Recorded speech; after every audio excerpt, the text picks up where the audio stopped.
Welcome everybody to day 3 of ESB Network's Dingle Project webinar series. My name is Fergal Egan. I've been project manager for the Dingle Project since March 2020, and I will be acting as MC throughout today's webinar. The series started on Tuesday the 7th and will conclude tomorrow, Friday the 10th of December. Tuesday's webinar provided an overview of the Dingle Project and set the scene for the remainder of the week. Yesterday, the focus was on the EV trial and the flexibility trial, and also included a discussion with one of the EV ambassadors who shared his experience of electric motoring. The theme of today's webinar is all about the active energy citizen, and we'll hear about the initiatives underway to engage people on low carbon transformation, empower the community across Dingle in this regard, and the research carried out to assess how effective these initiatives have been. We encourage attendees to ask questions and would request that you post these in the chat box. At the end of the presentations, we'll have a questions and answers session, and we'll try to address as many as possible within the time available. Each of the webinars this week will be recorded, and links to them will be posted on ESB Network's website in due course. So if you didn't get a chance to see all of the interesting presentations, you'll be able to catch up at a later stage. Today we have two very interesting presentations. First up will be Claire McElligott, who has been the Community Engagement Manager for the Dingle Project for the last 3 years. Claire will speak about all the great work that has been happening on the ground to get people fully behind low carbon energy transformation. The second presentation will be by Evan Boyle from MARI, the Marine and Renewable Energy Institute. Evan led a programme of engaged research across those participants on ESB Network's Ambassador Programme and EV trial. Evan will share insights from that research and other initiatives involving MARI across the peninsula. Now, in between these presentations, Claire will be chatting with two of our Dingle ambassadors, Rory McKeown and Carol Leehy, who will share their own experiences about what transitioning to low carbon has meant for them and their families. So, our first speaker today is Claire McElligott. Claire has been working as Community Engagement Manager on the Dingle Project since September 2018 and has been the main point of contact between the Dingle Project team, the many trial participants, and a number of the other community-based organisations who have helped make the project a success. Before Claire took up this position on the Dingle Project, she had worked in ESB Network's telecoms business as Business Relationships Manager, and previous to this had worked for a number of years in Aircon, acting as an intermediary between the IT side and the business side of the company. So in both these previous roles, Claire had many years' experience of engaging people and dealing with unexpected challenges as they arose, all of which have been of great use throughout the timeline of the Dingle Project. So without further ado, it's over to you, Claire, to speak about your work as Community Engagement Manager. Thank you, Fergal. And yes, my name is Claire McElligott and I am the Community Engagement Manager for ESB Network's Dingle Project. And I'm going to talk to you today about engaging a rural community on energy transformation and the role of the Community Engagement Manager within that and the effectiveness of some of the local initiatives in driving the change that's required to achieve our targets for 2030. So just to give you an idea of what I'm going to talk about for the next 20 or so minutes, I'm going to give a brief overview on the background to the Dingle Project. I'm going to talk about the community engagement strategy that was deployed in Dingle and the 3 underpinning pillars that delivered that strategy. I'm also going to talk about some examples of activation within the peninsula and then some observations coming out of our own project. And as Fergal said, looking to talk then to two of our ambassadors, Rory McKeown and Carol Leehy, about their experiences to date in the project. So first of all, the Dingle Project was launched in 2018. It's one of our flagship innovation projects, and it's really looking to understand how the electrification of heat and transport will impact our network. And we're working very closely with the community who are testing a number of clean energy technologies, so technologies like solar PVs, domestic batteries, air source heat pumps, EVs, smart EV chargers, and home energy monitoring devices. So the results of these tests and trials will then help inform ESB Networks on the design and build of a resilient, low carbon, future fit electricity network. So there were 4 key objectives within the project, and the first one was network resilience. So looking at overhead network devices that would support a reduction in the number of faults, faster fault finding, which both then assist in reduced outages and reduced outage times. So Cheryl Carmody is going to talk a little bit about that tomorrow, along with Mary O'Mahony. So we'll go into a little bit more detail about that then. The peer-to-peer objective has been de-scoped from this project. We have a full report up on our website, esbnetworks.ie, in the innovation section. So please, if you're interested in understanding that, if you can refer to that website, it would be great. Kieran Gainey, my colleague yesterday, did a really good presentation on flexibility, and what flexibility really is in a nutshell is looking at these clean energy technologies behind the meter and trying to understand, how we can control them in a way that will support our own network. So if you're interested in that, we'll be circulating those presentations as well. So definitely have a listen back to Kieran's webinar. And I'm here today to talk about active energy citizens. So really, what does it take to motivate a community to start their journey to low carbon and become what we call active energy citizens? And for the context of this project, we define an active energy citizen as somebody who will change their behavior to cause a positive impact on our network. So in terms of the project itself, we have 35 people working with us on the project, community members. We have 20 solar PV champions. We have 10 EV ambassadors. And here are the stars of the show. We have 5 project ambassadors who have been working with us over the last 3 years. And I really just wanted to introduce you to the 5 of them today so that we know who we're talking about. So we have Rory McKeown on the left, and Rory works in the World Health Organization, and we'll be hearing a little bit from Rory later on. We have Dinny Galvin, our farming ambassador, and I'd be very surprised if you haven't come across Dinny in your travels over the last 12 months. He's doing a huge amount in the farming sector around what farmers can do to reduce their emissions. We have Rose Spillane sitting on the bicycle there, and Rose is our commercial ambassador, and she has a lovely the lovely Spillane's restaurant and bar back in the Maharees. We have Colm Kennedy tucked in there at the back, who's an electrician and part-time farmer, and then we have Carl Leehy as well, who will be chatting to in just a little while. So these people are at the heart of this project, and they're the reason why the project, is the success that it is. They have showed a willingness to take on these low carbon technologies, and it hasn't been easy, and a willingness to share their learnings, which will help ESB networks in the design of our new network for the future. But not only that, to share their learnings and experiences with their family, friends, and neighbours, the broader community, and even now beyond. So in terms of the actual community engagement strategy itself, what did we do? So we needed to get buy-in, we needed to get people within the community to work with us as part of the project. So obviously, we had to look at how we engage and how we would bring people into the project. So the first thing that we did was employ a full-time community engagement manager to the role. And I guess this showed ESB Networks' commitment to the project, but also to the community. We also put a partnership in place with the Dingle Creativity and Innovation Hub, who are an enterprise. It's an enterprise initiative based in Dingle Town, and they would have had, established, trusted relationships with key community leaders. So we piggybacked on those relationships, and I guess it helped solidify our presence early on in the project, and it definitely opened doors in terms of those key people that we needed to get buy-in when we arrived initially. We ran incentivized trials, and I'm from Kerry, I can say this, we love free stuff. So it's always easier when you're giving something to get people involved. So that was really good. We ran our ambassador programs, and I think this is one of the nuggets as well, because it led us to having our 5 ambassadors involved. And that was, when I'm looking back on it now, it was an intense process. I think we put them through the mills, but it was really important for us to get the right people to work with us for the 3 years, the duration of the project, but also it was critical for, I suppose, regular people like myself that, you could relate to these people, and that our ambassadors would share the learnings as well from their experiences of the project involvement.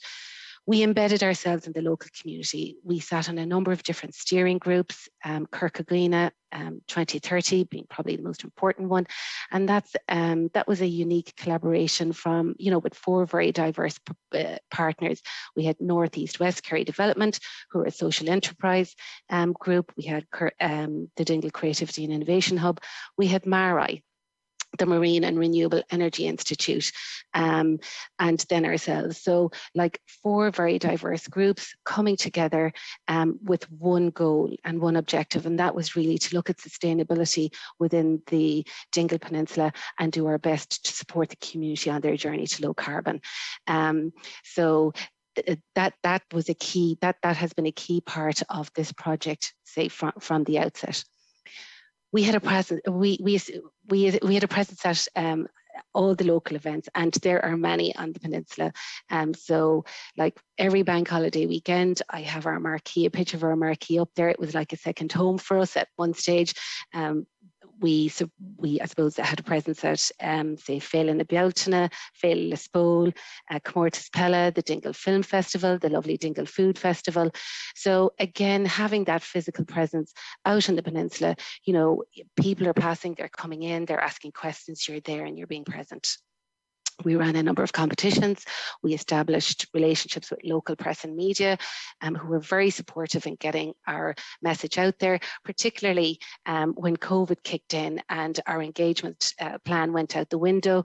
So, really appreciative of the support of that Radio na Gaeltachta, Radio Kerry, the Kerry Sign, the Kerry Man, all showed us in terms of continuing to share our story even when we couldn't get onto the peninsula.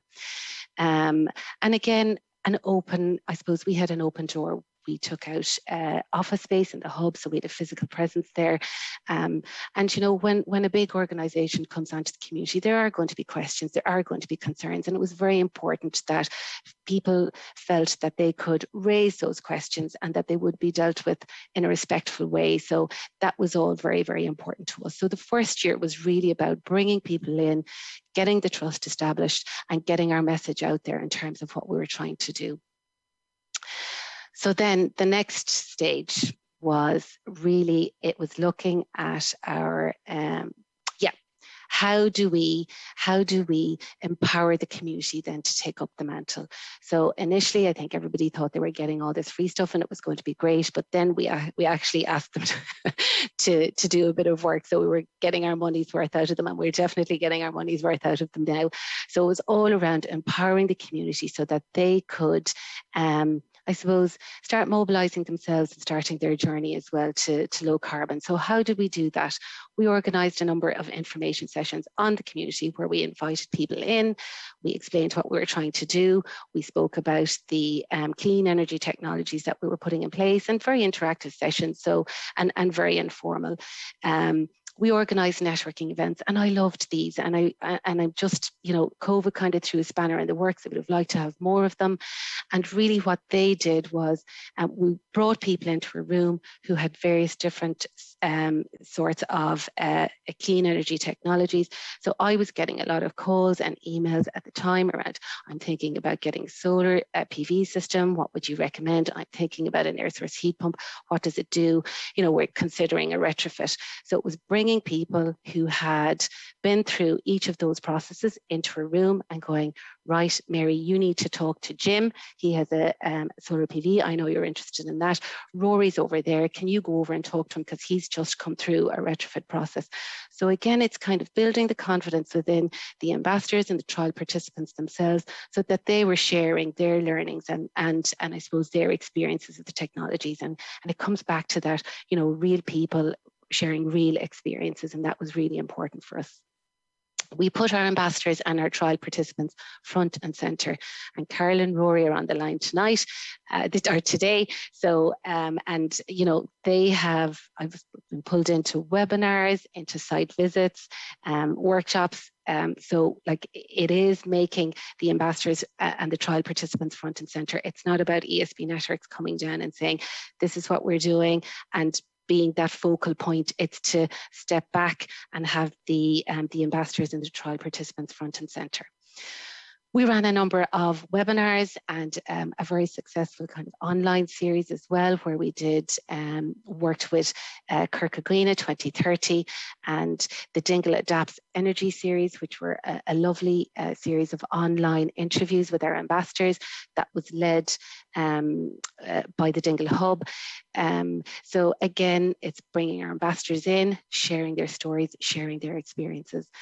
We were on a steering committee with Kerry Educational Training Board and designed a community energy mentoring course. And this was a 12-week course designed to bring people who had an interest in sustainability to a level where they could go out and they could talk with their family, friends and neighbours around a solar PV and what solar PV could do and how it worked at a very high level. So those 12 people graduated in, it was February 2020. And again, that was another group of 12 people back out into the peninsula with all this knowledge. So you're building on that information all of the time. Following on from that, SFI funded a number of energy clinic hubs for the peninsula. Again, COVID made us we would have liked to have those on site, but they were online where members of the community could book some time with an energy consultant. And if they had a particular question around a technology or any questions around a retrofit, that consultant would be able to give them some high-level guidelines. The Dingle Hub has now a full-time community engagement manager in place, and this is brilliant because it just means that when our project finishes, that there's a continuity, and that's a full-time role in the hub. So, the value of that community engagement role has been recognised, and as I say, a full-time person being put in there now in the hub. Again, we ran a number of local press and radio podcasts. One of my favourites were the podcast that we did with Radio Kerry, where we had a panel of 3 speakers, one from ESB Networks Dingle Project.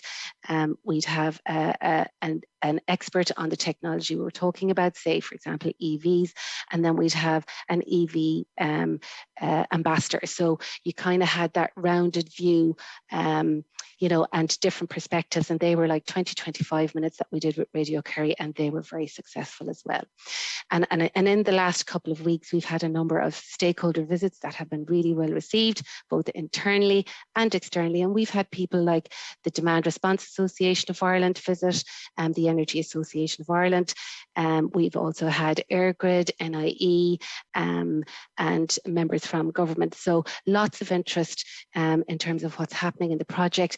But again, bringing people out to our ambassador homes and, having Denny and Carl and Rory and Rose and, oh my God, who am I forgetting? Denny, Carl, Rory, Rose. Oh, anyway, my 5 ambassadors. Sorry for the one I've forgotten. My mind has gone blank. But anyway, bringing them out on site and putting them front and center and going around to all the different technologies and saying, right, these are my solar PVs. This is my air source heat pump. This is what this does. This is how we're using it within our home. This is how my family are working with these technologies on a day-to-day basis. And this is how my behavior is changing. So again, the empowerment bit was really about real people sharing real experiences and leaving that lovely information in the peninsula. And it's not just being shared within families, friends and neighbours. Now it's going beyond the Dingle community onto Kerry, and other communities around the country are now looking to Dingle to go, what is happening and how can we start our journey? So this is all very great. This is all really good. I suppose we need to understand, is what we're doing effective? We're not researchers, we're not social scientists. So again, we put a partnership in place with the Marine and Renewable Energy Institute, and they have been working with us since the start of the project, and journeying with our ambassadors and I guess looking at their attitudes and their behavior from the beginning of the project right to the end of the project to see if, what has changed. And I'm not going to go through much. I'm not going to go through this particular slide in detail because Evan is going to be sharing some of the learnings coming out of that report. But it was engaged, researched, and I suppose there's a number of different research techniques used, and then they'll be presented back in the form of learning briefs, academic papers, and we'll have a final report that we are really excited about sharing with our key stakeholders, policymakers, and other communities. So, is this working in Dingle? And absolutely it is. And I'm just going to go through some of the examples I have here. Here is Dinny, our farming ambassador, and he is a shining light in terms of, transitioning farmers to low carbon. As I said, I'd be very surprised if you haven't come across him in the last 12 months. He has done the Energy Mentor course. He is now an ambassador for Horizon 2020 project. Project Plutus, which is looking at sensor technologies in farming. He's a site volunteer for a third level educations within Kerry.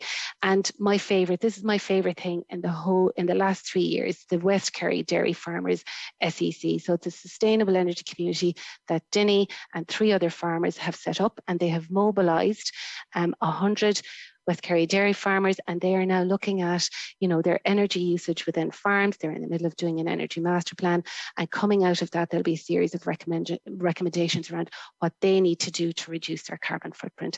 And I have to say, sitting on that steering committee and those Zoom calls every second Thursday night, it's a learning. I know more about scrapes now, the cost of scrapes and slurry and energy usages in milking parlour. It's been really, really fantastic.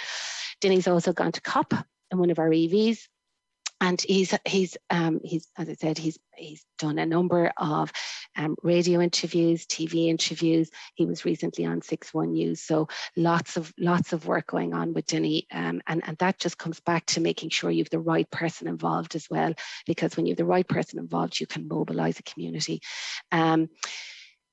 The Energy Master Plan, the Dingle Peninsula Energy Master Plan was produced in 2019, and 54% of the carbon emissions were coming from transport. So that's always kind of been a red flag in the back of their mind. I think it's having 17 EVs on the peninsula over the last 12 months has really brought the electrification of transport to the fore. There is massive interest in the trial. Kieran did a great presentation as well yesterday with Mike Lyne, one of our ambassadors. And, these cars are suitable for rural living. So lots of positivity, lots of conversation. And what we're seeing now is the establishment of a sustainable transport hub within the Dingle hub, looking at additional bus routes, 2 additional public bus routes this year, 2 electric buses as part of a trial next year, looking at carpooling, car sharing, the development of greenways, and also other community groups being set up like Lushuk, Kirkagina. And then I suppose what's key to all of this as well is the establishment of real jobs in the peninsula. And the O'Muraku brothers were 2 electricians based in the peninsula. And a year and a half ago, they set up Solar Bio, which is a solar PV company. And they are out the door in terms of work. I was only talking to them 2-3 weeks ago, and focusing on installing solar PVs, not just in community and Kerry. They're now they're getting work in Limerick and Tipperary as well. And as well, not just focusing on, I suppose, solars, but it's looking at EV charger installations, domestic battery installations, and BER assessments, which will be critical again if we are looking to get those 600 air source heat pumps in and those retrofits by 2030. So what are our own personal observations coming out of the project? Evan's going to talk about the academic research, but for us and from our perspective, clear and independent information is key. There's lots of stuff out there. If you're looking at technologies and retrofits, it can be overwhelming. I was delighted to see Ruth Buggy on our webinar on Monday talk about the notion of one-stop shop, because I definitely think that will take a lot of the anxiety away when people are thinking about starting their journey, and also the option to do it in piecemeal as well, so that people don't have to, have a huge outlay in terms of costs.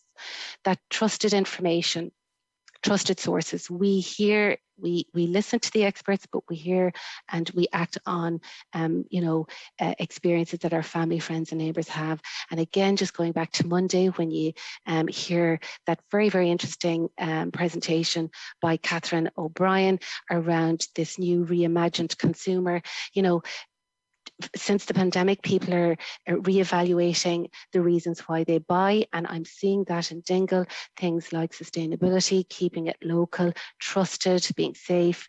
They're all the things that are coming through from Dingle as a result of this project, and it's aligning up to the research that's coming out of that Catherine spoke about on Monday. Cost is a barrier. Absolutely, there's no point in dressing it up. I know there are grants there. I know we have we have green loans, but I think, we need to be more creative. And when I say we, I mean society as a whole and all of Ireland. They need to be more creative around how we finance the retrofits, because, as I say, a lot of this is beyond a lot of people's reach as well. The capability and skill sets. We need to look at uplifting. We've got 17 EVs on the peninsula. Not every mechanic can service an EV. So there's a little bit of a gap there that we need to address.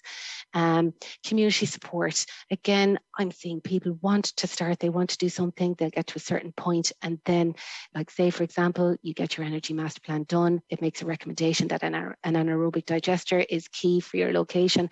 Like where do people go to mobilize themselves to build an anaerobic digester? I think that needs to be looked at too. Behavior change is key. You can have all the technologies in the world you want, but if you don't change your behavior to maximize the use of them, like when your solar is generating, you have to use it. It's not going to be there at nighttime. So behavior change is key, and we must all work together. It's not just one entity. It's all of Ireland. So it's government, policymakers, academics, community, industry. Everybody needs to pull together if they want to achieve the climate targets as laid out by government in 2030. So in summary, just to sign off on my presentation, I really just wanted to recognise the fantastic work that the community in Dingle has done. People ask me all the time, well, what's the legacy of the Dingle Project going to be? It's not the technology, it's not going to be the results of the trials, it's the people. And, I believe, like, ESB Networks did not bring innovation to Dingle. It's always been there. It's in their DNA, it's in the fabric of their being. So I'm just glad that ESB Networks have been part of their journey, and while we're finishing, their journey is continuing, and we in ESB Networks are really excited to see what lies ahead for the community after we go. So that's it. Thank you, Fergal. And thank you, Claire, for sharing so much information on the work you led to engage and empower individuals in the community to start their own journeys towards low carbon energy. And it's great to see that the programs that ESB Networks kicked off, in particular the Ambassador program, have sowed the seeds for other low carbon initiatives across the peninsula. And that's a sure sign that empowerment is starting to work at a community level, and that the building blocks are in place for further community actions. And I think a measure of your own success, Claire, in your role as community engagement manager is in the respect that people across the peninsula show to you because of your tireless efforts on the project and the genuine caring attitude that you've shown to all people collaborating with us on these trials to make sure that what we are doing works for them as well as for ESB Networks. And it's to understand more about the Ambassador programme and what it means to be fully immersed in this programme that I'd like to introduce Rory McKeown and Carol Leehy, 2 of the 5 Dingle Project ambassadors. Carol and Rory, you're both very welcome to today's webinar, and I'm sure that everybody that is joining in today is really looking forward to hearing about your experiences. I'll hand back now to Claire, who will chat to you for the next 20 minutes or so about your role as ambassador and your experiences to date. Thank you, Fergal. And welcome, Rory. Thanks, Claire. Hello, everyone. So happy to have you here. I know we've had a bit of a stressful morning, but you're here, and we're all here now. Yeah. Thank you for joining us. Yeah. Pleasure. The joys of storm, Barra, but there you go. Yeah, lingers on. Now, Rory, first of all, can you tell us a little bit about yourself and your family and why you, I suppose, wanted to be involved in the project? And then we'll chat a little bit about what was done during the course of the 3 years that you've been part of the project. Okay, thanks very much, Claire. So yeah, my wife and I moved here, would be about 5 years on the peninsula at this stage. So I've been a remote worker for the last 6 years or so, and we had the freedom to move pretty much anywhere we wanted to. So we were jumped at the chance to move down here. So we had 2 young boys when the project started about 3 years ago, Art and Luan. They're 7 and 5 now, so they've grown up with all these technologies around them, which is great. So it's not so new or strange to them like it was to us. And look, we were really excited about the project, to be honest. I mean, you've covered the fact that Carol and I love free stuff, so we won't we don't have to linger on that too much. But that was just one part of it, truth be told. But look, we just moved into our first home when the project was advertised. So we're living in a particularly exposed part of Ireland. The last few days have attested to that, and we're still feeling the effects a little bit. We're in Dunqueen on the very western edge of West Kerry, so plenty of fresh air up here. And it was a bungalow that we'd moved into. It certainly wasn't old by any standards, but built around the mid-90s. So we had an energy rating of around D1 when we moved in. We had an open fireplace, which was the equivalent of having the front door open, to be honest, in some of the gales. So the very first thing we did was put in a stove to try and cut out those gales going through the house, but was high on our radar to upgrade the house from an energy perspective as soon as we could afford to. But having just bought our first house and having 2 young kids, there wasn't exactly much spare money lying around. So we knew we were a good number of years away from being able to do anything meaningful ourselves, apart from just a few bits and pieces. So this really caught our attention, I guess, when the project came in. Having 2 young boys, obviously washers and dryers going 24/7, baths every night. You only have to blink and they've covered themselves in something else. So yeah, we were sort of seeing the electricity bills go up and up.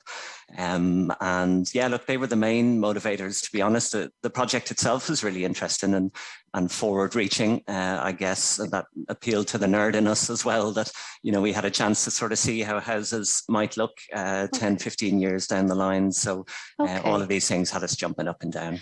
Well, look, I've just pulled up. You can see Rory's house here. It's the white bungalow just at the right-hand corner. So every time I go back to Rory's, I can't even concentrate on. I forget what I go back to him for, because I just look out at that beautiful view.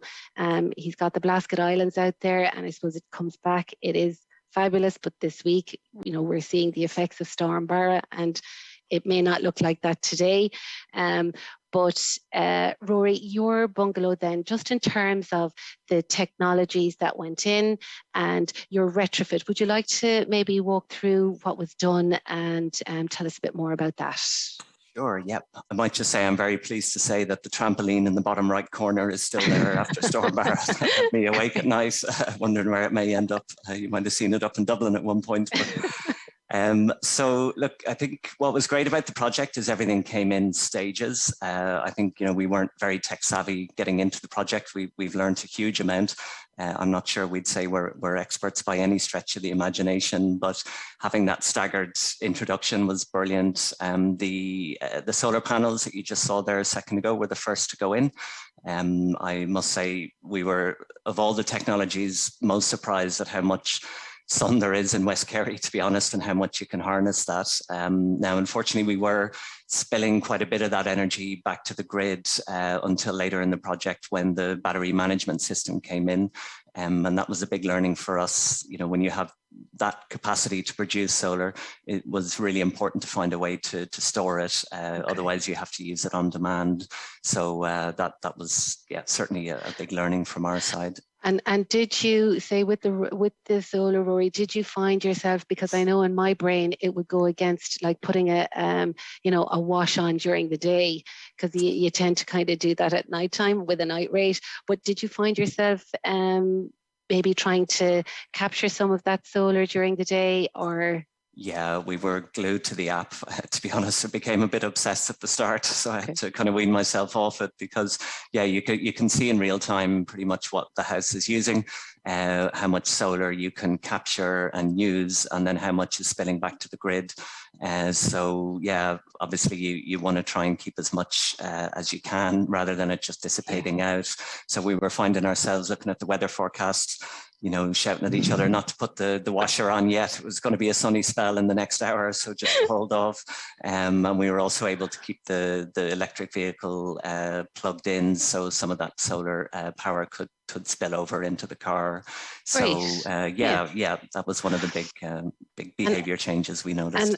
And I've just pulled up your battery there as well. So I think you'd mentioned earlier, storing that lovely clean energy that you're generating during the day. And how has your experience with the battery been? Look, it's been great. It was one of the last, if not the last bit of technology to go in. And it really, I think if you're looking at solar, having the battery is something you should strongly think about. Once I think the battery went in June or so, and between the solar being used as it's produced and then the excess charging the battery and then you using the battery, we were finding during peak summer, we were anywhere between 80 to 90% energy independent every day. Wow. Obviously, depending on the sunshine as well. Now, the big caveat of that is winter is a completely different story. Obviously much less daylight and a much higher consumption in the house overall. And that, you could be down as low as sort of 5% independence at this time of the year. But certainly the two of them together work extremely well in tandem, and you don't have to do anything really. You keep an eye on it out of interest, but it just ticks away in the background. So that's one of the best parts of it. You don't have to be too active on it.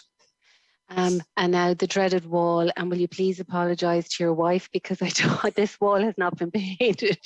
Well, it has been, but the photograph that I have, the wall isn't painted in it, and it was the only wall in the house that wasn't. So send her my apologies. But here you have your air source heat pump, and you went through the retrofit experience as well. And how did you find that? Like, how did you find the actual retrofit experience itself?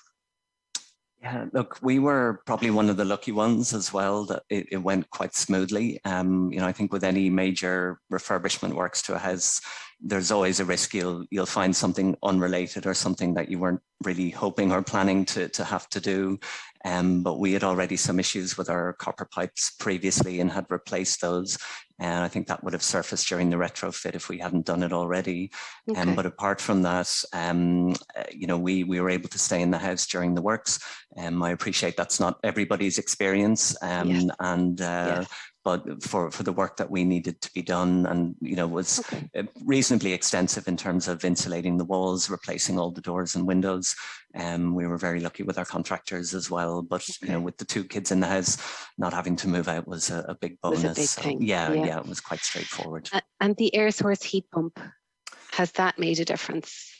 It has, to be honest. Yeah, what you're looking at where I'm leaning is covering the hole where the old exhaust from our 25-year-old oil burner used to be. So it was kind of the bane of our life. Now, because of the wind where we are, the fumes used to get blown back into the house. With those boilers, you're told they could last 10 years, they could last 30 years. So we knew any day it could give up, and you could be guaranteed the day it would give up would be the day you need it the most. So we were really keen to get rid of that as soon as we could.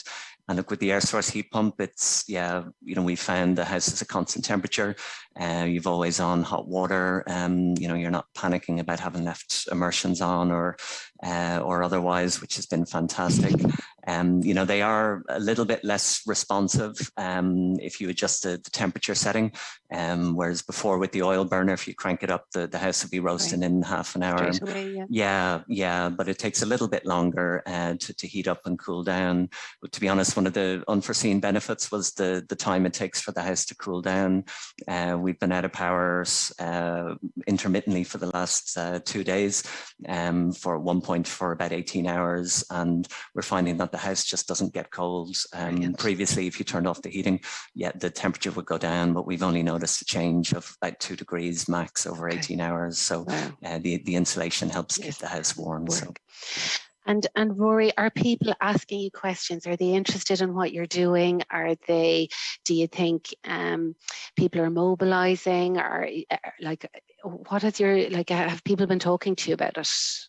Yeah, look, they have, to be honest, and I've been surprised that some of the technologies are more visual than others. For example, you'd expect to get more questions about the electric vehicle than you would say about the solar or the heat pump, but we've kind of been getting questions across the board, which is brilliant. Okay.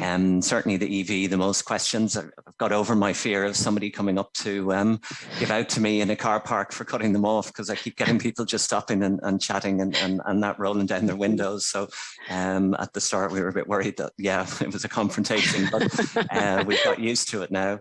But yeah, look, it's been great, and being able to share our experiences with them has been brilliant. We've been asked by ESB to give an honest appraisal of everything, and we have been doing.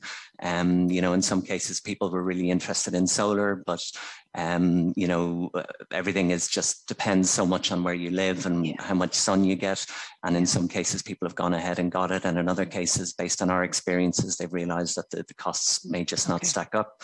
We've had some issues with vents for the heat pump as well, making noise, that we've been able to more or less address that problem and share those learnings with other people too. So we're definitely being asked, a lot of interest. Lovely. Well, look, Rory, thank you very much for joining us this morning, and for sharing your story. And I know it has been stressful, so I really appreciate you being able to join the call. So next up, we have Carol Leehy, and welcome, Carol. How are you? Good afternoon, Claire. I'm very well. Good. And you have a lovely background there. Where are you dialing in from this morning or this afternoon? We've no power at home and no Wi-Fi, so I'm dialing in from the postcard station in Dingle. Well, thank you. This morning, it was a bit stressful because there's outages due to Storm Barra in Dingle, so everybody was nearly off grid. But look, appreciate the effort as well that you've made today to join the webinar. So, would you like to tell us a bit about you and your lovely family, and why you wanted to be an ambassador, and we'll have a chat then through some of your experiences with the technologies that have been put in over the last 3 years. Well, I suppose I start with my mother originally came from this area, and they moved up in the Land Commission down in the 1950s. But we always came on our holidays here. So eventually, through holidaying here, I went with my husband, Sean Leehy, and we have 6 girls. Their ages range from 27 years of age down to 7 years. Right. I heard about the project on the radio, and I thought I was actually too late to apply. But luck was on my side, and I got in just barely before the closing date, and very, very luckily we were picked. Didn't really know anything about what was about to happen. It's been a learning experience, but by all means, we've come out the other side. We've learned an awful lot, and we're just so happy with the changes that have been made to the house. Okay. And Carol, can I ask you then maybe to just describe your house and the changes that were made to your house, and we can have a chat through some of those. And sorry, that's my doorbell just gone there in the background, so apologies. Well, that's the original house as it stood before the project. And once we got in on the project, at the time, actually, we had made some changes. We had pumped a cavity and we put an awful lot of insulation into the attic. It helped, but we still had a D rating when all was said and done. We had a Stanley Cooper which served its purpose and its time over the years. The house itself was built about 1993. We just found that it was an expensive house to heat. We also had an open fire in the sitting room, which we changed for a stove with a back boiler. Now, the stove with the back boiler in the sitting room heated upstairs in the radiators, and we kept the Stanley stove for downstairs. We used a lot of kerosene. Right. But having said that, we actually used an awful lot more solid fuel, coal, turf, wood in the stove in the sitting room. Okay, so the first thing that went on your house then were the solar PVs. Yes, they went on initially, and to be honest, we were absolutely oblivious to what production was or the usage of it, or we didn't even, we were so, green. I know, green, excuse the pun, at the time, that, to be honest, I don't think we even turned on the washing machine or anything at the time, because we didn't know what was coming in when. Right, and so they went up, and the app, did you use solar app, or it was the GreenCom app then? It was only when the other technologies came in that you really became aware of? Once the battery was put in, then we were given the app on the phone, the Sonnen app, thus the Sonnen battery, the Sonnen app. And again, like Rory, it became one of my most used apps on the phone. I was on it constantly. Suddenly, I came from knowing absolutely nothing about my solar panels to knowing almost to the minute when the sun would start coming in those panels, and when the battery would start filling. And I knew that by 4 o'clock in the day, that if it was a sunny day, and even if I had turned on the washing machine, dishwasher, you name it, I used to get the very best out of the sunshine. But by 4 o'clock in the day, I'd see the battery was filling. Everything that needed to be done in the house was pretty much done at that stage. So I began to get really clever, and I started plugging in the car into the wall box about that time in the day. I'd reduce the output on the wall box so that I wasn't taking from the grid, but I was solely taking from the battery and the PV panels. And I would take enough energy out of it, maybe to put 10% into the car on any given evening. So, I mean, you're talking about 10% that time of the year, you're talking about 60 kilometers easily for free any evening with sunshine. And then I'd plug out the car then, once I had sufficiently taken enough from the battery, knowing that the battery would refill from the panels for the rest of the evening. And then I would suffice for the rest of the night on the free electricity. Okay. Well, I was going to ask you, have you changed your behaviour? But I think it's fair to say that you have. You definitely have. And without a doubt, I've changed my behaviour, but I am still learning. I am open to it all. I mean, Rory mentioned there that it's great during the summer months, but then you come to the winter months. But we also have a plus with the battery and the whole system for the winter months, because once we have full control of the whole system again ourselves, what I will do, I know it myself, is I will have that battery full every single morning on the night rate electricity. So I get a good start for the day. So yeah, I wouldn't say they're totally, pointless for the winter months. I find, there's great potential there. Okay. And Carol, Rory had mentioned his retrofit and, how straightforward it was. And I hate saying that word in front of you, because I think you probably are an example of where, you undertake a retrofit and everything's hunky-dory and we have a great plan, and then anything that could possibly go wrong kind of did. So do you want to maybe just share some of the journey, the less painful parts of it, if you don't mind? Well, we started, once the PV panels were on the roof, then it went into a full retrofit. So the whole attic space was gutted completely, right back to the rafters, and everything was insulated and sealed, as you can see in the picture there. And once it was sealed, then it was slabbed again and plastered. Also, those Velux windows were changed, and all the windows downstairs, except for the newer treble glazed windows at the back, our doors were changed, and that made a big difference. Also, the insulation on the outside wall, it was absolutely, fantastic. Everything that went into it, you could see the immediate result of it. Yes, we ran into problems. The roof had to be redone. But look, that's in the distant past now, over and done. I know. And now we have such a cosy house. We've come from a D rating up to an A rating. And literally in the upstairs spaces, I have said it in the past, if you lit a candle for a while upstairs, it will heat the room. We're seeing great results. We have constant hot water.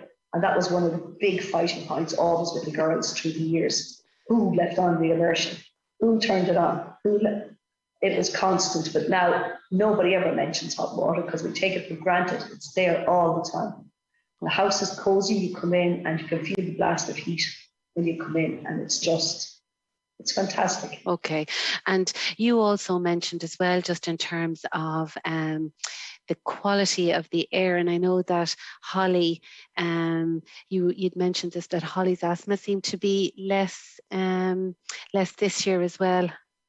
Yeah, I suppose we went from that old heating system to the new heating system, and with, you know, the proper ventilations installed and everything. I find Holly seems, you know, to definitely have benefited from it. Okay. And my last question then, and we'll hand back to Fergal, is like, you know, I know that I would call you now an active energy citizen. You have changed your second family car to an electric vehicle as well. But do you think that you are influencing others within the community to start their journey? Well, from, you know, constantly talking to people about it, which people will. I'm happy out to ask questions and find out more. There seems to be a belief out there, you know, that an electric car, you know, oh, you couldn't have an electric car, they're slow, takes ages to charge, you can't go very far. I'm beating up that myth now with everybody I meet. I mean, my range, the range I get from the Hyundai Code is just amazing. I can genuinely say that I have hit 600 kilometre range on it at one stage. Okay. And if you put that into money, you're talking about on the night rate, you're talking about literally €1 per 100 kilometres. Yeah. Okay, well, look, you do know that the cars have to come back, and I'm saying this publicly now, they're coming back at the end of January. So look, Carol, thank you so much for sharing your experiences, and to Rory as well. And I know I've gone a little bit over Fergal, but back to you. Thanks very much. And thanks, Claire. And Carol and Rory, thanks so much for sharing your experiences of using the technologies, engaging with other people on the peninsula, and your thoughts in relation to low carbon energy. Now, I'm sure we could have spent the rest of the day drawing out lots more nuggets from your own experience today, but unfortunately, as Claire was saying, their time just doesn't allow that. But for those that are interested in hearing more of the experiences of our Dingle ambassadors, search online. There's lots of videos of the guys sharing their experiences on lots of different websites and platforms. Now you can see a couple of questions as well coming in the Q&A, so we'll be able to get to that after Evan's presentation. So thanks again once again. And Rory, I know you can't stay for the Q&A, so thanks very much for your time today. So now for our final presentation in today's webinar, I'm delighted to introduce Evan Boyle. Evan is a doctoral researcher with MARI, the SFI-funded Centre for Energy, Climate and Marine, and also with the Department of Sociology and Criminology, University College Cork. His research is currently focused on community engagement, transdisciplinarity of sustainability, the diffusion of sustainability, community benefit funding and participatory methods. So Evan has led and actively participated in much of the engaged research undertaken on the Dingle Ambassador Programme and with the EV ambassadors throughout the project. Evan will speak today about the insights and learnings emerging from his research into the effectiveness of the ambassador and EV trial programmes, but also on diffusion of low carbon technologies and overall sustainability across the peninsula. So over to you, Evan. Thanks, Fergal. So yeah, thanks for the introduction. Like you said, my name is Evan Boyle. I'm going to be outlining some of our research in MARI, which has been following the Ambassador Programme and the EV trial. In following those processes, a range of different emergent initiatives coming from the Dingle Peninsulas or the Dingle Project's collaboration with Dingle Peninsula 2030 have also been researched and will be outlined here. So I'll briefly outline some different points of discussion for these pieces of work. We're currently finalising a report on energy citizenship as part of the Dingle Project, and also 3 learning briefs which outline each aspect of the research on energy citizenship in kind of a shorter 4-page document.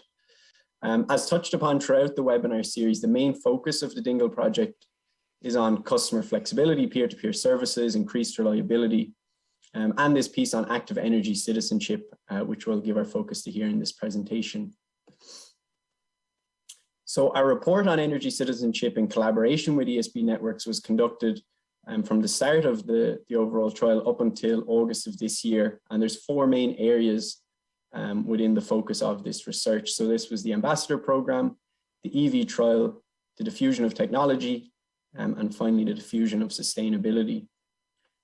Before getting into that though, we'll zoom out a little bit to Marai's role within the overall collaboration. So as Claire mentioned, Cork Agreena 2030 or Dingle Peninsula 2030 is organizationally structured around a collaborative partnership. So between ESB Networks, the Dingle Creativity and Innovation Hub, New Kid Northeast West Kerry Development, and ourselves in Marai. So we've taken a transdisciplinary approach, so working across different disciplinary backgrounds within academic settings. So myself as a social scientist, my colleague Conor McGuckin as an energy engineer, but then also working in collaboration with these other partners. So far to date, as part of this collaboration, we've published 5 academic articles in peer-reviewed journals, with 4 currently under review, which sometimes takes a long time, but they're under review, which is good. We've published 10 learning briefs outlining findings from this overall project, with 6 more ready for publication. And also then this report on energy citizenship. Just moving on then, before we get into the bones of that report on energy citizenship, we'll look at the idea of energy citizenship at a broader level. So the call for energy citizenship emerged in Irish policy through the 2015 publication of the Energy White Paper, Ireland's Transition to a Low Carbon Energy Future, 2015 to 2030. As Claire outlined, the Dingle Project is looking at energy citizenship as changing behaviours to cause a positive impact on the system. So this quote here, the second bullet point from Sovacol, gives us a guidance on the concept.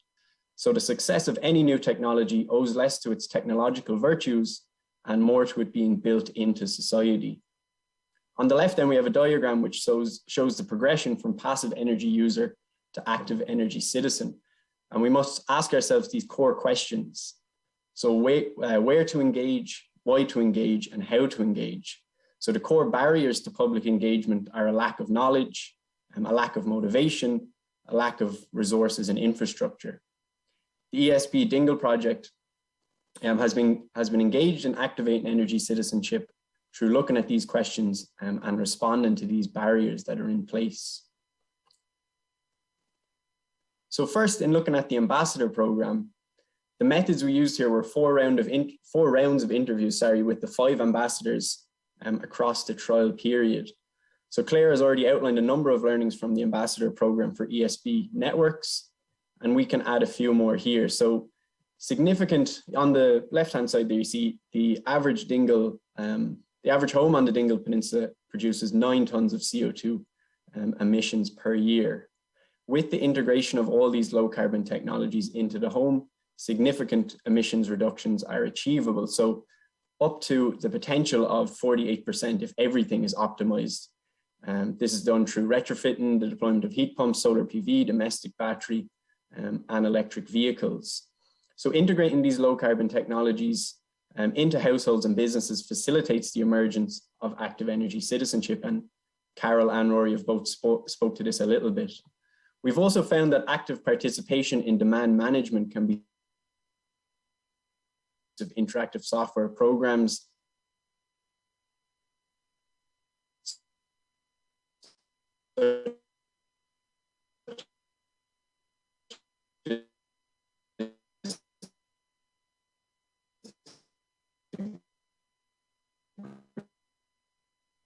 Incomes app and discuss.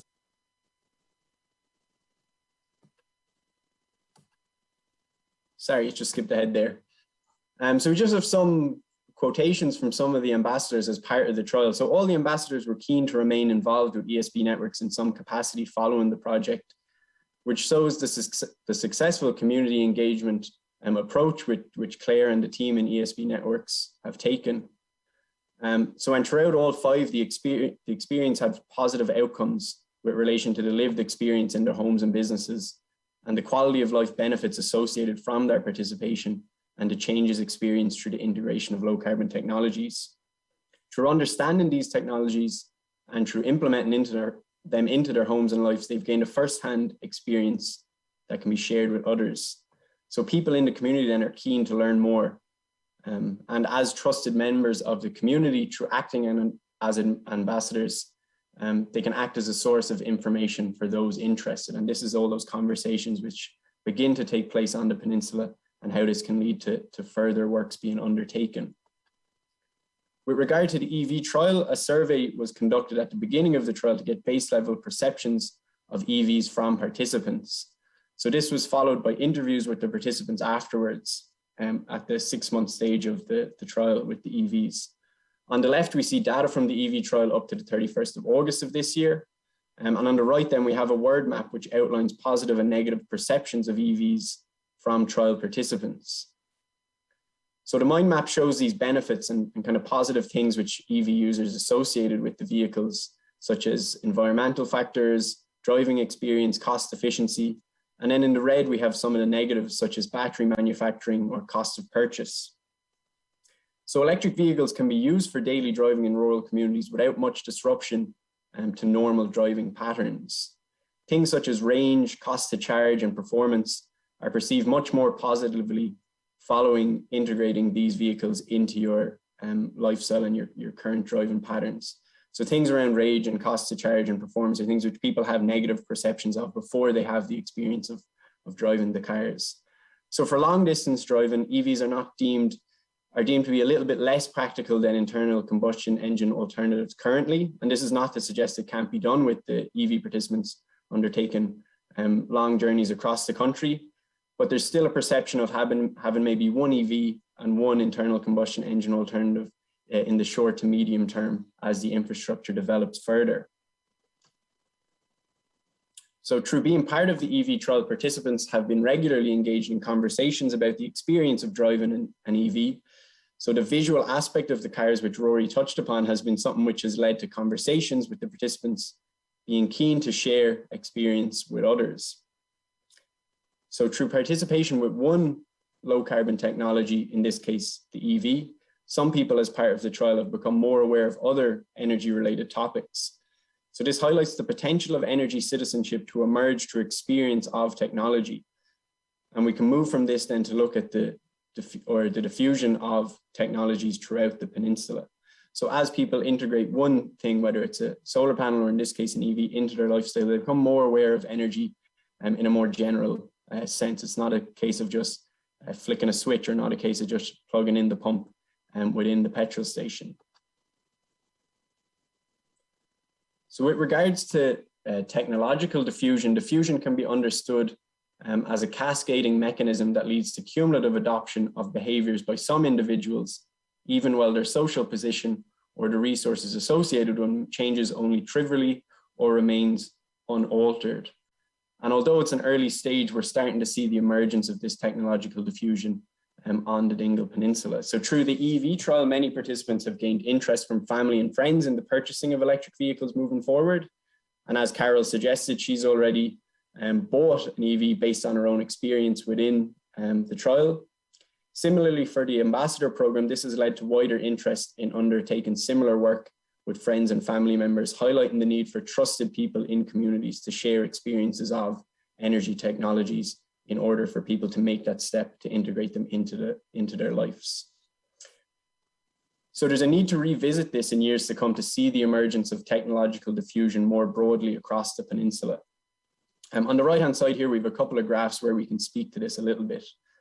So the solar PV installation on the Dingle Peninsula for the years 2018 to 2020 is highlighted here in the top graph. Whereas below this, we see the installed PV per capita on the peninsula compared to the national average. So in that second one there, the year 2020 is of most interest because this comes after ESB Networks installed the panels as part of the Dingle Project in 2019. So in the year 2020, there was 2.5 times more panels installed on the peninsula than compared to the national average. So this could potentially be seen as the emergence of this technological diffusion. ESB Networks has played a role in integrating solar panels into households on the peninsula in the year 2019, and then in the year 2020, we see the emergence of a 2.5 time increase when compared to the national average of PVs installed per capita. While the evidence here is not conclusive, the years ahead will be interesting to follow the process of technological diffusion when compared with other locations across the country. So moving on from this, then we can look at the diffusion of sustainability. So this is whereby initiatives, projects, or actions which support the creation of a vibrant economy and high quality of life, whilst respecting natural resources and the environment, are cumulatively developed or adopted. And what's important here is to track the diffusion of sustainability today so we can look at Dingle moving forward into the future to see how sustainability diffuses across the peninsula. So as Claire touched upon in her presentation, the Dingle Project, in collaboration with Dingle Peninsula 2030, has facilitated the emergence of a range of different sustainability initiatives. So this moves us beyond the activation of energy citizenship as seen through the Ambassador Programme and the EV trial, directly begins to enable us to think about the emergence of an active energy community in the Dingle Peninsula. So emergent initiatives have been graphed here on the left-hand side, with the ones in the red related directly to energy. So some findings we can outline with relation to the diffusion of sustainability include investing in energy transition pilot projects such as this at the regional or local level builds community capacity and social cohesion, and this enables the diffusion of sustainability. Alongside this, instilling a collaborative approach to engaging with community context represents a favorable opportunity to enable the diffusion of sustainability, increases local capacity to meet decarbonization needs. So community engagement and development are crucially important in stimulating sustainability, but it's harder to find funding for these things than technical advice. So energy citizenship then can be facilitated through collaborative engagement between public bodies and national organizations with community groups and citizens on the ground. So we're going to go on briefly now to discuss 5 of these different diffusions which we've seen play out on the Dingle Peninsula as part of the Dingle Project in collaboration with Dingle Peninsula 2030. So the first one we'll just look at briefly, as Claire's already touched upon it, the West Kerry Dairy Farm SEC, which has been approved by SEAI as a sustainable energy community with a focus on the 120 dairy farms on the Dingle Peninsula. So they're looking at capturing lost energy from cooling milk through heat recovery, looking at LED lighting, looking at farm-based solar PV, and these have all been included in kind of early ideas which have guided their energy master plan submitted to SEAI. So Dinny then, as one of the ambassadors, he's been involved in spearheading this project to get the dairy farmers to invest in these energy saving technologies. And it's a potential to save them thousands moving forward and also to meet sustainability targets as farmers in the agricultural sector. So the potential impact of this with regards to the diffusion of sustainability and energy citizenship with relation to the agricultural sector is vast. So you have 120 dairy farms here. What even if 60 or 70% of them put up solar panels? And if you think about the spread they have on their barns and the amount of roof space they have to do this, there's huge potential there to engage in energy citizenship within the agricultural sector. Moving on from this then, the Community Energy Mentor course. This was delivered by Kerry Enterprise and Training Board in late 2019. So training in the promotion of energy technologies at the community level. So this meets the needs for mentors within the community. There's a potential for scalability and national rollout through the ETB network more broadly. And for the Dingle Peninsula then, I guess, to operate as an active energy community, initiatives such as this are essential to provide the knowledge base on the peninsula to provide people with information and advice. So there's 12 people who've completed the course, and a number of these have already become involved in further initiatives, such as the Cork-Aguina Community Energy Group.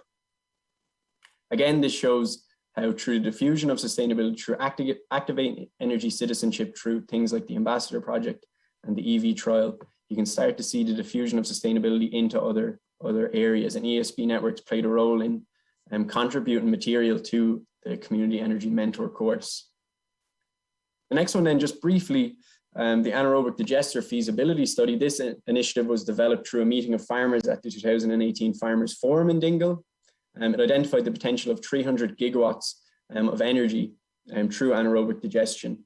The current focus is on technologies, business and financial models, and community consultation. The next one we'll look at is moving on to the education system and the youth level and getting young people engaged as energy citizens. So here we're looking at a climate hack, which was developed as an initiative for school climate action. So this event was run as part of Science Week 2019. It was in collaboration with the Dingle Hub, and it involved a 2-hour workshop with 4th and 5th year students in the 3 secondary schools on the Dingle Peninsula. And what it sought to do was inform students of the current energy use in their area, highlighting large sources of energy demand, such as private car travel or home heating. An objective of this then was to develop local energy projects guided by young people's visions for a more sustainable future. So students were given an information sheet for their chosen challenge, and this could be related to electricity, transport, or heating. And then they were also given an answer template with 4 sections to fill in. So this was around CO2 savings, cost estimates, potential barriers, and benefits of their proposal. So the data needed and example calculations were provided with an information sheet, and we supported them through this process. There was a focus on creativity, and they used simple calculations to see how their imagined kind of initiatives could respond to challenges and save CO2. This could be applied to kind of energy citizen engagement more broadly within the school system. So the idea of energy citizenship here is expanded to include young people in the conversation, raising awareness of both the challenges and potential solutions. And this moves us beyond the abstract notion of climate change for young people and ground it in real world action. The final one then we'll touch on briefly, which Claire mentioned, was solar bio. So through tendering for the installation of solar panels on the peninsula, as part of ESB Network's involvement in the StoreNet project, Solar Bio was established to provide clean energy upgrades. So since then, the company has installed over 150 solar PVs in Munster and provided business and farms with energy upgrades to commit to a clean, reduced carbon sustainable future within different industries. So again, here we're looking at energy citizenship and the Dingle Peninsula as an emergent active energy community. And local contractors such as Solar Bio are needed to undertake work to support the transition, and having these trusted local contractors to do this work is a central part of gaining community buy-in in active energy citizenship. So through both the Ambassador Programme and the EV trial, the participants have become engaged in energy in a new way, so sharing experiences with others in the community as active energy citizens. And it's early days yet, but the diffusion of technology emanating from ESB Network's Dingle project will be interesting to follow in the years ahead. The Dingle project's collaboration with Dingle Peninsula 2030 has led to a wider range of initiatives which have emerged across a range of different sectors, which bodes well for the development of an active energy community on the Dingle Peninsula. And like Claire mentioned, other communities are now seeking to learn from Dingle's experience in this space. So the Dingle project with the Ambassador Programme and the EV trial, it's developed the local capacity within individuals to act as energy citizens. And then on from this, these range of different initiatives have been developed with active energy citizenship extending beyond the different trials. So it represents the emergence of Dingle Peninsula in this space as an energy community. And I think all of us who've been involved in Dingle Peninsula 2030 to date are excited to see how this develops in the months and years ahead. So thanks very much. I just have a few references there on the last slide and contact details if anyone wants to get in touch. So cheers, I'll hand back over to Fergal. Great, thanks, Evan. That was a really, really interesting presentation. And it's great to see your research across the community there, validating the effectiveness of the Dingle Ambassador Programme and the value of initiatives like the EV trial and helping to build a low carbon mindset across the community. And as you said there, we might not see the full impact of these programmes in terms of the number of people that might switch to electricity for heating and transport for a number of years yet. But I know ESB Networks will be very keen to monitor the level of low carbon adoption over time. So if Marley intends to do further research in this area, ESB Networks will be very interested to hear about the insights and findings as they emerge over time. So thanks very much for all you said today. So I'd now like to invite Carol, Evan and Claire to join me for today's Q&A session. So welcome back everybody. And I suppose we probably have about 15 minutes or so to get through some of the questions. And there's a few interesting ones coming through now in the chat. So again, for anybody who's listening, if you want to throw more questions in, work away. So I'll start working through them. So I know Paula, Carol, you'd asked for a copy of the peer-to-peer report that we produced. I think somebody will pop a link to that into the chat before the end of the session today. Claire, there was an interesting question that came up now around the energy mentors. And the folks, the 12 people, as Evan was mentioning there as well, that were trained as part of that programme delivered by KETB. Do you know whether the mentors are actually starting to get questions asked of them from people across the community, and what are the general types of questions they're being asked? Yeah. Okay. So there are 12 people on the peninsula completed the course, and unfortunately, COVID just hit after they graduated, if you like. But what we're seeing from the energy mentors is absolutely they're out there. I'm referencing, like if anybody's coming to me looking for any information in relation to technologies, I'm redirecting them back to the group of energy mentors. They're also, a number of them are part of Kirkagreena Community Energy Group, and they're looking at, I suppose, steps that need to be taken to mobilise the peninsula to come together to look at maybe a community energy project. So just from talking to a few of them over the last couple of months, I think the EV trial again has been it has been a very visible presence on the peninsula. So they get a lot of questions around EVs and retrofitting as well, and the costs of retrofitting. And it's very difficult to put a figure on, a specific retrofit, because they're all different. So you could have two houses that are really similar, and they could be like, the work that's required for both could be vastly different. So in terms of the energy mentors, they're absolutely out there. They're sharing the information. They're influencing, and I think Kerry Educational Training Board are looking to do more courses like this, and we know that other educational training boards are looking to Kerry as well to see if they can replicate those courses across the country. Okay, thanks, Claire, for that. Here's an interesting one, and again, Claire, this might be really for yourself and Evan, based on what you've been doing to date.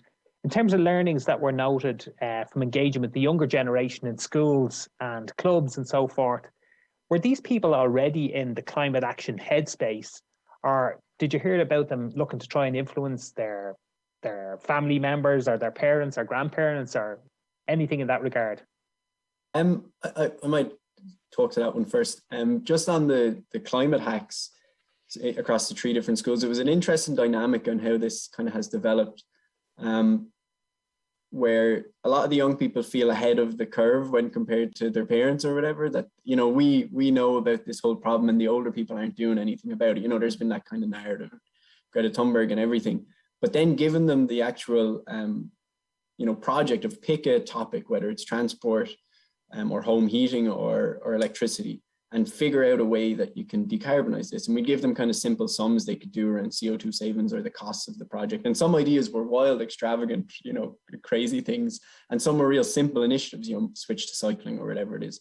So giving them that way to move beyond just saying the adults aren't doing anything and, we can't do anything, and give them ways to kind of embed the issue into ways they can find solutions. And then we fed that back through the Dingle Peninsula 2030 group. And it's important to see where we can join them up with projects which will actually be delivered and relate it back to the young people that we're trying to build impact in these different areas. So yeah, they're quite tuned into the issue and willing to partake. Some people in school don't care, but a lot of people are engaged. Yeah. Very good. And any thoughts yourself, Claire, on that one? Yeah, and I suppose just from our perspective, like a lot of the events that we would have had with our marquee, we would have had local transition year students as part of our group. So it was really, we had like a snap circuit green energy game, and it was like making electricity and showing how you can make electricity simply within our marquee. So like Evan said, absolutely feel they know a lot more than us, but really wanted to be involved and loved the idea of being part of the project. And look, this is awesome, we know how to do this. So they were part of the marquee, and they're demonstrating how they're making electricity. People are coming in, they're asking them questions, the kids are being able to answer it. So again, it's just about building that confidence within all the different demographics within the community, so they can go out and share their knowledge.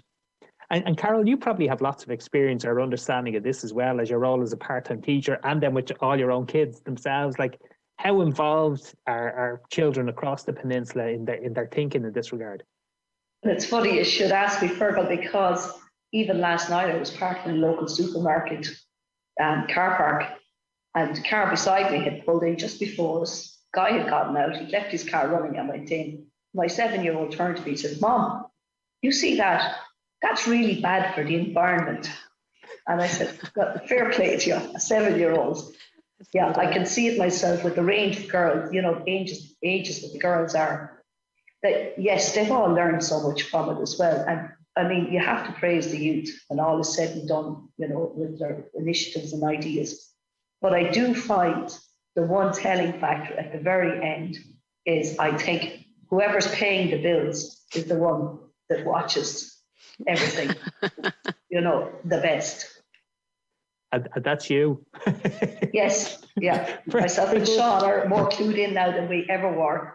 Very but good. Hopefully it will rub off on the ball, but, you know, and that they'll face the future with more knowledge. Exactly. And actually, just a question for you now, Carol, in terms of the work that was done in your own home and the air source heat pump and everything that was put in. Are you still able to have an open fire effect when you have your heat pump insulation in place? Yes, we replaced our stove with the back boiler, which was a monstrosity of a stove in the sitting room. We replaced it with just a small insert stove. The job that was done on it was amazing. It fits perfectly into the whole room. We burn very little in it. We have never touched a lump of coal since retrofit has been done. It's just small pieces of very clean, dried timber that go into it. And the heat that comes out in return is amazing. It's second to none. And I recommend it to anybody. Very good. Are you getting a commission for recommending any of these things now? I haven't mentioned any names or brands yet, but I could be swayed. You're open to it. And actually, another question then for you, Carol. Would you ever consider micro wind as some equipment, either locally in your own place or at a community level, to complement the solar that you have so you have solar in the summer? Would you think about micro wind to maybe provide clean energy in the winter? I actually would. I mean, I've come a long way in what I've learned over the last 2 years, and I have thought about it. I don't know enough about it, but I think the potential is there, great potential, especially in the area where we live. Obviously, it would have to come at, you know, the expense of, you know, what can be seen in the environment and, you know, scenery-wise, the whole lot. You don't want to interfere with anything or anybody's view or so on and so forth. But I think definitely it's well worth looking into. Very good. Now, Evan, I just we've lots of questions coming in here. I'm just trying to find one here for you, and there's a good one. Did your research explore the behavioural change obstacles in terms of the cost of home retrofits? And if so, what helps to nudge people to spend the money required? Is it comfort, climate, economics? Any thoughts? The economics and the comfort are the major ones. Like, in reality, the climate is there, but people's lives are their lives, you know, and everyone has all these other problems which are there in the day-to-day, you know, and the climate is a big one, but sometimes that spending can be a luxury for people. So the main one is the economics. When the economic triggers start to make sense, and obviously funding opportunities through credit unions and things can be supportive if the returns and the interest is kind of set in the right sort of way in the payback period, if it's outlined correctly, and SEI have good tools in that direction. Once the project's completed, then it's the comfort side of things that you can share with others. And Carol obviously has spoken to that, and the other ambassadors have been really strong on speaking about the kind of comfort benefits to the home once the work is completed. But the initial push is to outline that economic value, both in terms of payback personally, but also increase in value of the home moving forward. And just on top of that as well, I guess, as fuel prices continue to increase, that economic piece becomes more relevant. Same with the electric vehicles. You know, if you're buying petrol or diesel at the moment, you're starting to ask those questions of yourself economically, and things start to make more sense day by day. Exactly. Oh, thanks for that, Evan. And Claire, there's a question here for you. So I suppose Dingle was fortunate to have ESB networks support and presumably fund a lot of what happened across the peninsula. Where will other communities who want to do something similar get that type of partner to help fund initiatives? Any thoughts in that regard? Well, the first thing that I would suggest is, if a community wants to start their low carbon journey, to get onto the SEAI, I think the Sustainable Energy Community Network is brilliant. I think Ruth had mentioned, was it over 600 at this stage around the country? And the SEAI will provide funding for community groups to do an energy master plan on their location, and that I suppose that then will produce a report, an energy master plan that would provide recommendations around what are the best kind of options for that particular group of people. So I would suggest definitely contact SEAI and look at that route. The other thing is, we have very strict targets. We have very tight targets for Dingle 20 or for 2030 as laid out by government. And I know that here in Kerry County Council have assigned Dingle as the decarbonisation zone. So we are moving on the end of January, and what we would like to see is maybe Kerry County Council looking at Dingle and working with the people that are already there to see if there's something that can be done in terms of a partnership between Kerry County Council and the community. And the other thing I would say as well is, and this is only something that's come up in the last couple of weeks, a lot of organisations and companies now are looking to do something sustainable back in, I suppose, across Irish society. So there are companies out there who are willing to work with communities. And I know I had one on last week looking to reach out to the Dingle community, as in the organisation wanted to do something, but wanted to partner with a community. So and again, the most important thing in all of this is like you have to mobilise a group of people as well with a common objective and be dogged. So, I suppose they're the kind of tips at the minute. Just on that one as well, just something to add, because I think that last point on organisations looking to get involved is an important one. But also through the Climate Action Plan, the government has announced 60 million euros in funding in two phases of 30 million through the Climate Action Fund for community climate action projects, things like charge points or small scale renewable generation, community EVs or things like that. So there's lots of different options at that level. And I think from the experience in Dingle, once the funding obviously thing is a massive fear, or not a fear, but it's a hard thing to get into that funding space and draw in funding. But once success starts, it's easier to generate more success. It's still really difficult to fill out these proposals, but once it gets going, there's kind of a momentum behind something, which makes it more easy to develop and raise more capital moving forward. Very good. Thanks, Evan. And just a final question then today, we're kind of quickly running out of time. And this is for you, Evan. I'm sure you can give me a very short answer. Will Marloy be carrying out further research to verify if the Dingle project, if the legacy of it continues over time? So maybe when the ESB Networks project ends and the EVs are handed back, people will just resort back to their previous petrols and diesels. Any? The wider organizational thing, I don't know what's going to happen there, but what I'd say based on my experience of being down in Dingle for the 3 years is I think I'll have to spend a week in 2.5 years or so to go down to catch up with everyone and see. And that will be a real good bookmark to this research overall, to be able to go back and say, this is where we are now, close to 5 or 6 years out from when the ESB Networks Dingle project started. This is what it looks like now. 5 years would be the nice time. So that'd be kind of 2 years from now. I think I'll have to do that. And it wouldn't be bad to go down on holidays ever. Anyway, everyone's always been very nice to us when we go down. So I think we'll definitely do something. Very good, Evan. Listen, thanks for that. So listen, I think we'll just have to wrap up the Q&A now. I'm just watching the clock on the session. So just to let you know that tomorrow's webinar will focus on the work carried out under the theme of network resilience in the future. And it'll focus on the activities undertaken to enhance the resilience of the network and some of the new technologies that have been trialled in that regard. So be quite interesting in the week that's in it. And you can join Cheryl Carmody and Mary O'Mahony from ESB Networks to hear about more of this work and some of the plans for the future in that regard. And that session then will be followed by a presentation from Ellen Diskin, who heads up ESB Networks' National Network Local Connections Programme. And Ellen will be explaining what that programme is about and the role of citizens and communities within that over time. And then our final speaker tomorrow will be Deirdre Devilish of the Dingle Innovation and Creativity Hub. And Deirdre will speak about other initiatives ongoing across the peninsula and opportunities for the future. So lots of really interesting discussion tomorrow as well. And then to round off the webinar series, Nicholas Tarrant, who's Managing Director of ESB Networks, will say a few words to bring the whole webinar series to a close. So again, if you haven't registered for tomorrow, you can do so by looking at the original registration email you would have received and navigating to the ESB Networks webinar section. So hopefully you've all taken something away from today's webinar. We provide lots of information on how the community in Dingle has been engaged and empowered to move along its own low carbon journey.